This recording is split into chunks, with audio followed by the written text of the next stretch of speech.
ক্ষেত্রে আমরা স্বেচ্ছাসেবক দল বরাবরই দায়িত্ব পালন থেকে আলোক শরীয়তপুরে সকল থেকে শুরু করে প্রতিষ্ঠা বার্ষিকীও আমরা প্রতিটা প্রতিষ্ঠা বার্ষিকী পালন করে পূর্ণ সফলতার সাথে সকল নেতাকর্মীদেরকে ঐক্যবদ্ধ করে আমরা কিন্তু ওই হাসিনার ফেসিবাদের আমলেও আমরা জাতীয়তাবাদী স্বেচ্ছাসেবক দলের বাহিনী আমরা কিন্তু শরীয়তপুরের স্বেচ্ছাসেবক দলের আমরা সমস্ত প্রতিষ্ঠা বার্ষিকী পালন করেছি এবং হরতাল থেকে শুরু করে রাজপথের সকল আন্দোলন সংগ্রামেও আমরা সক্রিয়ভাবে অংশগ্রহণ করেছি। এখন আজকের এই প্রতিষ্ঠা বার্ষিকীর এই শুভ দিনে আমি শুধু একটা বিষয়ই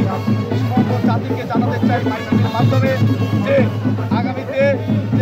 আগামী ফেব্রুয়ারি মাসে যে অন্তর্বর্তীকালীন সরকার যে জাতীয় সংসদ নির্বাচনের রোডম্যাপ ঘোষণা করেছেন, আমরা বিশ্বাস করি ফেব্রুয়ারি মাসেই এই জাতীয় সংসদ নির্বাচন হবে এবং সেই নির্বাচনে শরীয়তপুর জেলার মানুষের অহংকার, শরীয়তপুর জেলা বিএনপির অহংকার, শরীয়তপুর জেলার গণমানুষের নেতা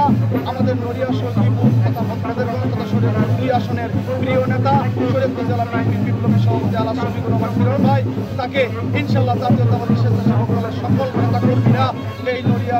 এবং ভদ্রদের সকল স্বেচ্ছাসেবক দলের নেতাকর্মীরা আজকের এই প্রতিষ্ঠা দিনের বার্ষিকী দিনে শপথ গ্রহণ করছে। সকল ষড়যন্ত্র সকল কিছুকে উপেক্ষা করে আমরা ইনশাআল্লাহ আমাদের প্রিয় নেতাকে বিপুল ভোটের ব্যবধানে আমরা বিজয়ী করব। এটাই আজকে এই প্রতিষ্ঠা বার্ষিকীতে আমাদের শপথ এবং আমরা আগামীতে বাংলাদেশের আগামী রাষ্ট্রনায়ক জনাব তারেক রহমানকে বাংলাদেশে ফিরিয়ে এনে বাংলাদেশ